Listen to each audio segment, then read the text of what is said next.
Bismillahirrahmanirrahim. Assalamualaikum warahmatullahi wabarakatuh. Perkenalkan, saya Lilis Sulistyorini, merupakan Ketua Departemen Kesehatan Lingkungan Fakultas Kesehatan Masyarakat Universitas Airlangga. Adik-adik, selamat pagi semuanya. Kita materinya tentang mengenal lebih dekat Departemen Kesehatan Lingkungan. Kesehatan lingkungan suatu keseimbangan ekosistem yang harus ada antara manusia dan lingkungan agar dapat menjamin keadaan sehat dari manusia. Atau suatu kondisi lingkungan yang mampu menopang keseimbangan ekologi yang dinamis antara manusia dan lingkungannya untuk mendukung tercapainya kualitas hidup manusia yang sehat dan bahagia. Masalah kesehatan lingkungan biasanya ada di air bersih, kemudian pembuangan kotoran atau tinja, kemudian kesehatan pemukiman, pengelolaan sampah, serangga, dan binatang pengganggu lainnya. Air bersih adalah air yang digunakan untuk keperluan sehari-hari yang kualitasnya memenuhi syarat kesehatan dan dapat diminum apabila telah dimasak. Kemudian air minum adalah air yang kualitasnya memenuhi syarat kesehatan dan dapat langsung diminum. Syarat air bersih ini ada syarat fisik, syarat kimia, syarat mikrobiologis. Syarat fisik contohnya tidak berbau, tidak berasa, tidak keruh, dan tidak berwarna. Kemudian syarat kimia bebas dari zat kimia yang berbahaya. Misalnya dibatasi kadar besi maksimal adalah 0,3 mg per liter. Kemudian kesadaran maksimal adalah 500 mg per liter. Kemudian pH antara 6,5 dan 8,5. Kalau syarat mikrobiologis tidak ada E. coli-nya, jadi E. coli harus 0. Kemudian pembuangan tinja, metode pembuangan tinja yang baik ini tidak mengkontaminasi tanah maupun air tanah, kemudian tidak boleh terkontaminasi air permukaan. Tinja tidak boleh terjangkau oleh lalat dan hewan lain. Ini kalau ada di gambar, contohnya adalah dengan kloset yang leher angsa sehingga di situ masih tetap ada air yang ada di dalamnya. Kemudian jamban harus bebas dari bau dan kondisi yang tidak sedap dipandang. Kemudian perlu diketahui bahwa untuk pembuangan tinja ini harus ada septic tank, di mana septic tanknya adalah bangunan yang kedap air. Kemudian kesehatan pemukiman, rumah sehat apabila memenuhi kebutuhan fisiologis, kebutuhan psikologis, dan persyaratan pencegahan penularan penyakit antar penghuni rumah. Kemudian kesehatan pemukiman ini juga melindungi makanan dan minuman dari pencemaran. Kemudian juga memenuhi persyaratan pencegahan terjadinya kecelakaan, baik itu yang ditimbulkan karena keadaan luar maupun yang ada di dalam rumah. Kemudian pengelolaan sampah, faktor yang perlu diperhatikan di dalam pengelolaan sampah yaitu adalah timbulan sampah. Timbulan sampah ini merupakan produksi sampah yang dihasilkan setiap harinya. Kemudian penyimpanan sampah. Penyimpanan sampah sebelum dikumpulkan dan diolah berikutnya. Kemudian pengumpulan dan pengolahan dan pemanfaatan kembali. Di mana sampah dari rumah tangga itu bisa dimanfaatkan kembali, jadi tidak langsung dibuang. Kemudian ada pengangkutan dan pembuangan. Nah, kalau dilihat di sini ada tempat sampah, jadi tempat sampah itu harus kedap air dan ada tutupnya, kemudian memisahkan antara sampah basah dan sampah kering. Kemudian tempat sampah yang sudah penuh tidak boleh diisi lagi, nanti akan berjajaran di sekeliling tempat sampah tersebut. Kemudian sampah di dalam tempat sampah jangan sampai ditampung lebih dari 2 hari. Kemudian dijaga kebersihan lingkungan di sekitar tempat sampah sehingga tidak ada serangga ataupun lalat. Kemudian serangga dan binatang pengganggu, di mana kita harus memperhatikan benar karena apa? Karena serangga sebagai vektor penyakit. Misalnya adalah ginjal tikus untuk bisa menularkan penyakit pes. Kemudian nyamuk Anopheles misalkan bisa menularkan penyakit malaria. Kemudian Aedes bisa menularkan penyakit demam berdarah. Kemudian penanggulangan atau pencegahannya merancang rumah dengan rat proof, jadi rapat tikus, sehingga tikus tidak bisa masuk ke dalam rumah. Kemudian kelambu yang dicelupkan dengan pestisida. Kemudian gerakan 3M, menguras, mengubur, dan menutup tempat penampungan air. Kemudian penggunaan kasa pada lubang angin di rumah. Kemudian binatang pengganggu yang dapat menularkan penyakit yang lainnya misalkan adalah anjing, ini dapat menularkan penyakit rabies. Kecoak dan lalat bisa menjadi perantara perpindahan bibit penyakit ke makanan sehingga dapat menimbulkan penyakit saluran pencernaan. Kemudian tikus dapat menyebabkan penyakit leptospirosis dari kencing yang dikeluarkannya yang telah terinfeksi bakteri Leptospira interrogans. Kemudian makanan dan minuman.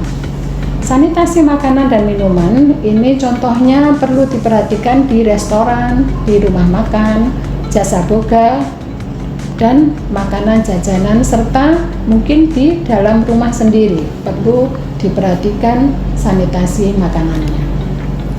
Persyaratan sanitasi makanan minuman pada tempat pengelolaan makanan ini adalah lokasi dan bangunan harus diperhatikan. Fasilitas sanitasinya, kemudian dapur, ruang makan, dan gudang makanan, bahan makanan dan makanan jadi, kemudian pengolahan makanan, penyimpanan bahan makanan dan makanan jadinya, serta peralatan yang digunakan. Nah, sekarang kita bicara tentang prospek kerja alumni kesehatan lingkungan.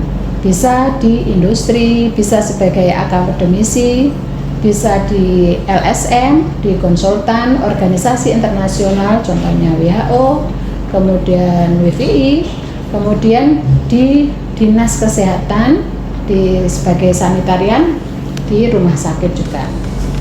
Nah, kita perkenalan dengan dosen dan tendik yang ada di Departemen Kesehatan Lingkungan. Dosen di Departemen Kesehatan Lingkungan itu ada 16 orang dan tenaga kependidikannya ada 4 orang. Nah, ini adalah saya perkenalkan Ketua dan Sekretaris Departemen Kesehatan Lingkungan periode 2020-2025. Ketua Departemennya adalah saya sendiri, kemudian Sekretarisnya adalah Bu Kusuma S. Lestari, Dr. MKM. Kemudian di dalam Departemen Kesehatan Lingkungan ada satu program studi Magister Kesehatan Lingkungan S2, di mana koordinator program studinya adalah Ibu Dr. R. Aziza SHMKes dan sekretaris program studinya adalah Bu Kuliah C. Diana SKM MKL. Kemudian di Departemen Kesehatan Lingkungan ada Jurnal Kesehatan Lingkungan, di mana jurnal ini sudah terindeks Scopus dengan Q 4. Sebagai chief editornya adalah Bapak Aditya Sukma Pawitra SKM MKL, kemudian editornya ada Bu Kuliah dan ada Bu Zida Usnina SKM MPH. Kemudian administratif asistennya adalah Ibu Nafiatul Irbah SKM.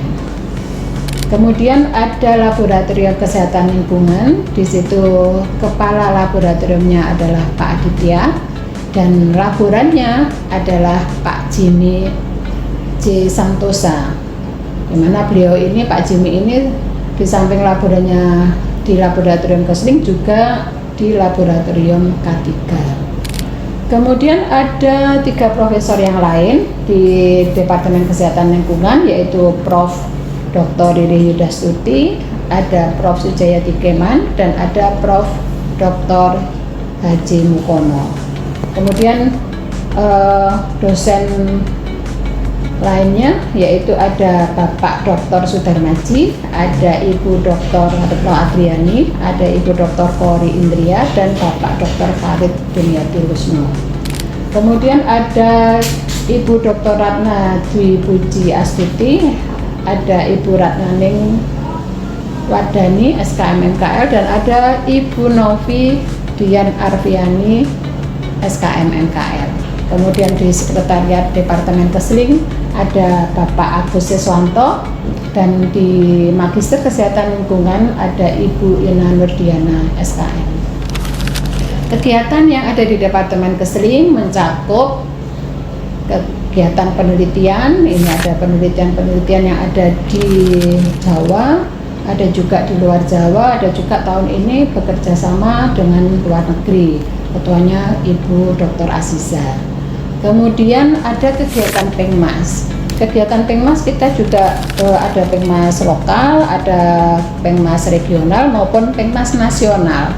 Kegiatan Pengmas ini contohnya adalah ada kegiatan Pengmas mandiri. Kegiatan Pengmas yang barusan ini dilakukan di Lamongan yang terintegrasi dengan bekerja sama atau koordinasi ya dengan bukan saja dari Departemen Kesehatan Lingkungan tetapi dari departemen lain yaitu EBIOP dan K3. Kemudian ada juga nanti Penmas yang skupnya nasional kerjasama dengan ITS dan Universitas Brawijaya yang diketuai oleh Bapak Dr. Sudarmaji. Kemudian kegiatan yang lainnya adalah guest lecture. Guest lecture ada beberapa di dalam tahun 2015 ini. Nanti insya Allah kita akan ada 16 orang guest lecture yang akan memberikan materi di Fakultas Kesehatan Masyarakat Universitas Airlangga, khususnya di Departemen Kesehatan Lingkungan. Ini yang sudah berlangsung contohnya adalah dari UPM, yaitu Ibu Associate Profesor Dr. Salisa Muhammad Elias. Kemudian ini juga ada guest lecture-nya dikemas dalam bentuk workshop dalam monitoring indoor air quality dengan dari Bapak Profesor Bupati. Demikian perkenalan kita dengan Departemen Kesehatan Lingkungan. Terima kasih atas perhatiannya. Mohon maaf wabillahi taufiq wal hidayah. Wassalamualaikum warahmatullahi wabarakatuh.